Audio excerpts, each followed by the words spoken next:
yang Bapak Presiden tadi telah sampaikan mengenai PPN 12% sesuai dengan Undang-Undang HPP, yang tadi telah disampaikan bahwa dalam Undang-Undang HPP seharusnya PPN 12% berlaku pada tanggal 1 Januari 2025.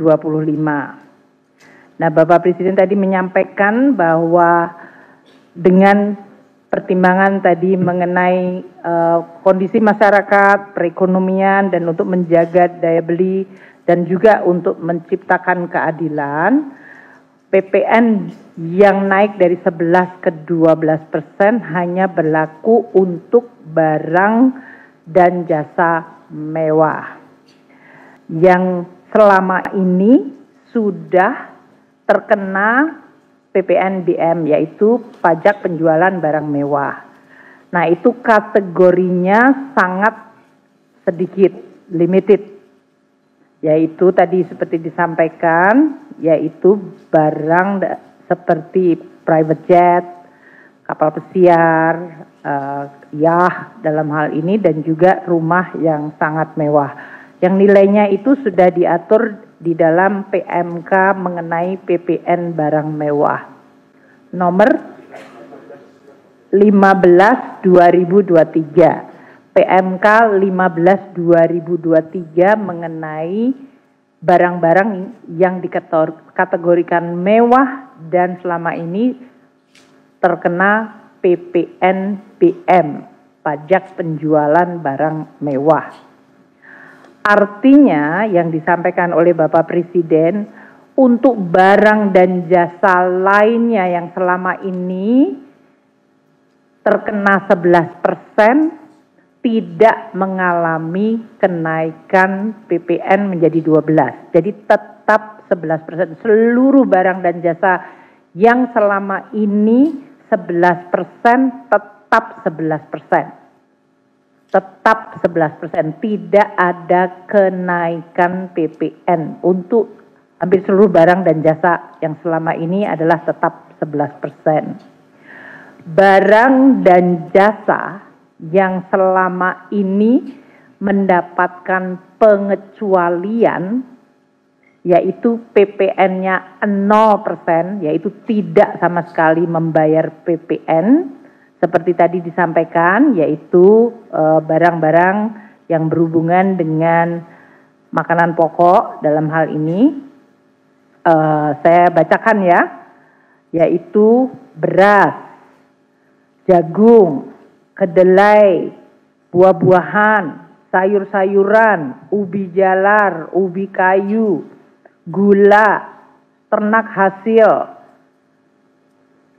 dan hasilnya, susu segar, unggas, hasil pemotongan hewan, kacang tanah, kacang-kacangan lain, padi-padian yang lain, kemudian ikan, udang, biota lainnya, rumput laut, kemudian juga tiket kereta api, tiket bandara, angkutan orang, jasa angkutan umum, jasa angkutan sungai dan penyeberangan, penyerahan jasa paket penggunaan besar tertentu, penyerahan pengurusan transport atau freight forwarding, jasa biro perjalanan, kemudian jasa pendidikan, pemerintah dan swasta, buku-buku pelajaran, kitab suci,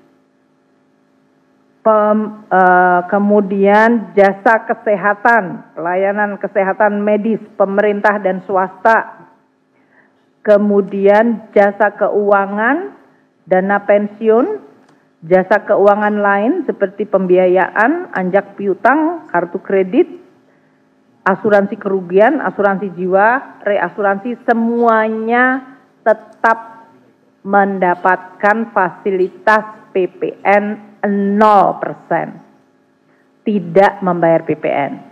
Sedangkan seluruh barang jasa yang lain yang selama ini 11% tetap 11%, tidak ada atau tidak terkena kenaikan 12%. Jadi yang 12% apa? Yaitu barang yang sangat mewah yang diatur dalam PMK nomor 15 tahun 2023. Itu itemnya sangat sedikit. Boleh dikasih nggak sama saya?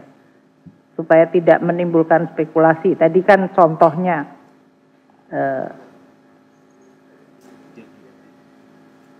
yaitu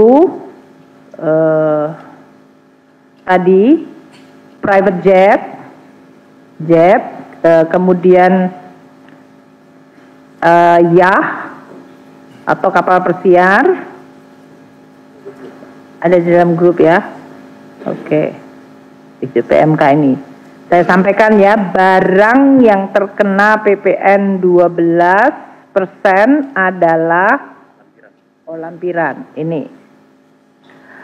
1. Kelompok hunian mewah seperti rumah mewah, apartemen, kondominium, townhouse, dan berbagai jenis yang seperti itu dengan harga jual 30 miliar atau lebih.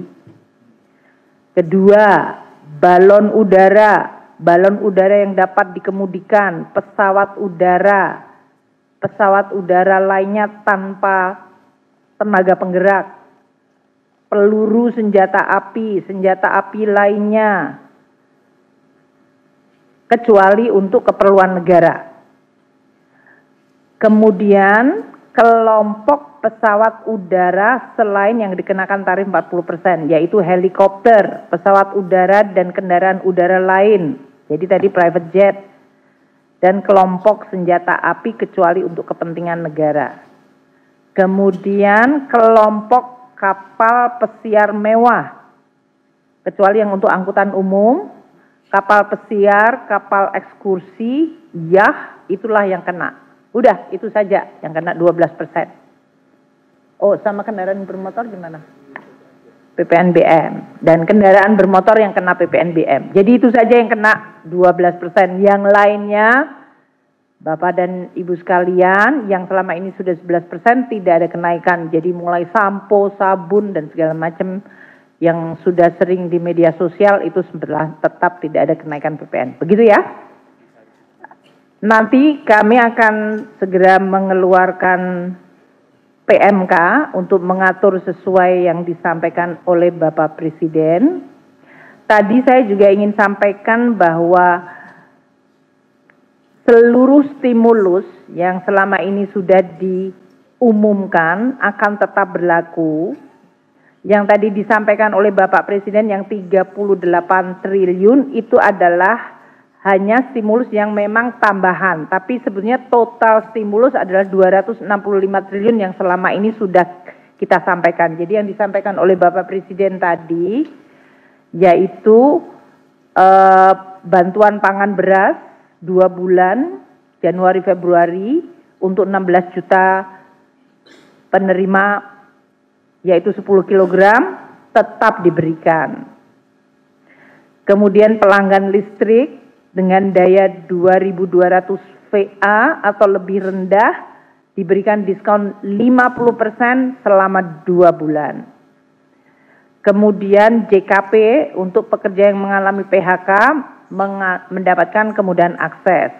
Perpanjangan untuk PPh final dari UMKM sebesar 0,5% dari omset sampai dengan tahun 2025 akhir. Dan UMKM dengan omset di bawah 500 juta tidak membayar PPh atau pajak penghasilan. Jadi 0 pajaknya. Kemudian juga tadi insentif PPh pasal 21, yaitu pajak penghasilan karyawan dengan gaji sampai 10 juta juga ditanggung oleh pemerintah. Pembiayaan untuk industri padat karya juga akan dilakukan untuk revitalisasi mesin dengan subsidi 5%, subsidi bunganya. Bantuan untuk jaminan kecelakaan kerja di sektor padat karya di mana 50% iurannya dibayarkan oleh BPJS Tenaga Kerja. Dan insentif lain untuk kendaraan berlistrik, kendaraan bermotor listrik, kendaraan hybrid, dan PPN untuk pembelian rumah yang selama ini sudah kita umumkan, yaitu dengan harga jual sampai dengan 5 miliar, atas 2 miliar pertamanya dikenakan diskon skema untuk PPN ditanggung pemerintah sampai dengan bulan Juni 100% diskonnya, dan untuk semester keduanya diskonnya turun 50%. Jadi semua stimulus tadi 265,6 triliun. Yang ada tambahan belanja tetap kita akan kelola di dalam APBN. Mungkin itu yang kita ingin tegaskan ya. Jadi PPN untuk semua barang jasa yang selama ini tetap dikonsumsi oleh masyarakat tetap pada rate yang sama, tidak ada kenaikan 12% kecuali barang yang sangat-sangat mewah. Sementara stimulus yang sudah kita sampaikan tetap akan dilakukan. Kita berharap dengan kombinasi itu maka kondisi masyarakat akan jauh bisa diperbaiki, kondisi perekonomian, tekanan, dan juga tadi pertumbuhan ekonomi, terutama untuk kuartal ke-1 tahun 2025 bisa terjaga baik, dan kemudian kita nanti akan mulai masuk untuk puasa dan Idul Fitri. Ini semuanya adalah tujuannya menjaga seluruh kinerja perekonomian, dan yang ditegaskan Presiden, kita akan terus menjalankan instrumen perpajakan untuk menjalankan prinsip keadilan dan pemihakan. Mungkin demikian yang bisa saya sampaikan kepada teman-teman wartawan. Kami nanti akan menyampaikan seperti biasa untuk APBN 2025 bagaimana kita akan menyampaikan kinerjanya, tetap akan kita sampaikan kepada teman-teman media setiap bulan seperti yang biasa kita lakukan. Demikian, terima kasih. Assalamualaikum warahmatullahi wabarakatuh. Download Tribun X sekarang, menghadirkan lokal menjadi Indonesia.